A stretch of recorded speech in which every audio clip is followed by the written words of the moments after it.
All right, good morning, Professor Ginsberg and class. So today I'll be going over a lesson on the introduction to complementary and alternative medicine.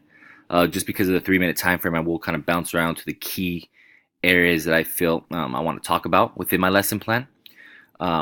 So first starting off with the essential literacy strategy focus, related skills, and content focus. Initially, this was an area that I found difficult in the beginning of the semester, but I'm finding it a lot easier to complete.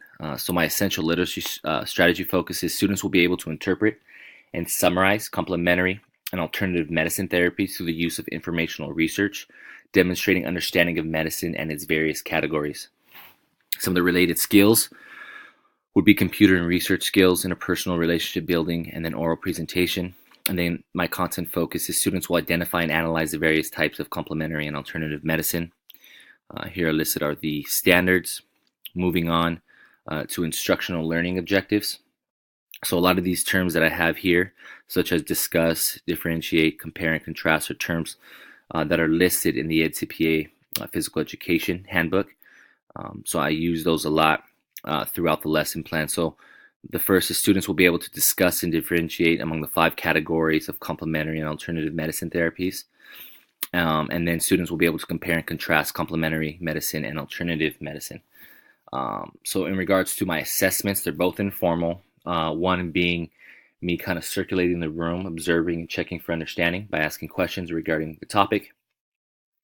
And then another would be giving students an opportunity to write in their journals, listing any questions they have or misunderstandings that they have throughout the unit, or anything that they really enjoyed. And then I would be kind of reading those near the end of the day, checking to see, okay, which students understand and which don't.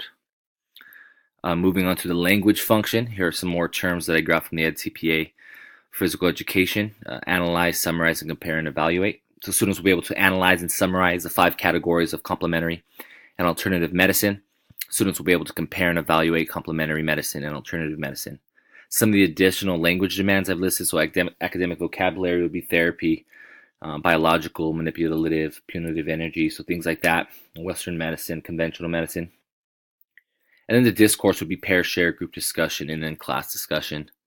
There's some of the list of resources, one being the complementary and alternative medicine handout that'll be given out to the students. Some of the students' prior knowledge. There's 2 things I kind of want to touch on. Is a transition from the previous activity. So as a class, we will discuss the key components of conventional medicine. Students then will be asked to consider other forms of medicine, specifically alternative and complementary medicine, and define these terms based on the various contexts that they have seen these 2 words. And then a hook would be a video, right? So students will be shown a video on the many forms of complementary and alternative medicine and the impact and influences it has had on the world. And then also students will be asked to discuss specific therapies or medicines they have taken a part in themselves. So kind of give an area for students to share on their personal experiences to gain interest in the unit that they're going to be learning about. Some of the scaffolds will be skeleton notes, scaffolding with images, a list of key vocabulary definitions will be handed to students as they follow along in the lecture.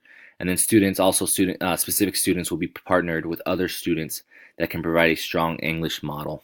Okay. Some other key scaffolds here. The teacher will have students separated into groups strategically based on grade, class participation, and work ethic, so that students that need more assistance or motivation in the classroom will be paired with one of the classroom leaders to assist and include them in the project. So things like that I really, really like when getting into group work. And then just kind of the closure, allowing students, we're going to be kind of talking about the placebo effect of what that is. Students will be asked to describe the placebo effect, how that might work in their CAM category, and to consider how they might distinguish the real effect from the placebo effect. And then just kind of listing how long each part of the lesson should take. And so I list that specifically. So if a sub were kind of to get that in their hands, they would understand that each particular area would be at roughly about this time as they go along the lesson. I feel that I'm getting stronger in putting together a lesson plan, and I'm looking forward to creating future lesson plans and growing as an educator. Thank you guys, and hope you guys have a great week.